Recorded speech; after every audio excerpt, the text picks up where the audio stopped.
money began moving out. In New York, the Fed started processing the requests because they appeared to be legitimate instructions from Bangladesh's central bank. The hackers likely watched with excitement as millions of dollars flowed into the Philippine accounts they set up. $20 million, $30 million, $50 million. The total climbed to about $101 million sent out in just a matter of hours.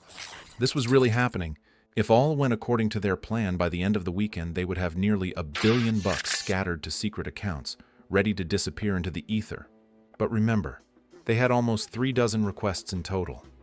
As these kept flooding in, some bankers and systems on the other side of the world began to raise their eyebrows. The volume of transactions coming from Bangladesh Bank was highly unusual, especially since many were directed to private entities, like a supposed charity and personal accounts, rather than other banks. At the New York Fed, red flags started popping up. Imagine working at the Fed and suddenly seeing 30 requests to move massive sums out of a country's central bank account, some to individual beneficiaries. It would feel like something's not right. Even though the hackers had done their homework, the sheer scale of the transfers was out of the ordinary. Then came the critical moment. Among those many transfer orders was one instructing $20 million to the Shalika Foundation in Sri Lanka. That one little transaction would become the hackers' undoing. Why?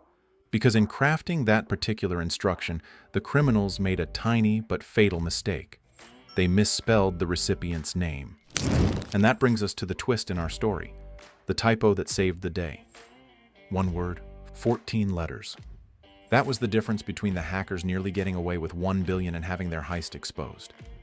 The word was supposed to be foundation, as in Shalika Foundation, the fake Sri Lankan entity set to receive $20 million. But when the hackers typed it into the transfer form, they accidentally wrote foundation. Perhaps it was a slip of the finger, a rushed typing job, or maybe they weren't as familiar with English spelling.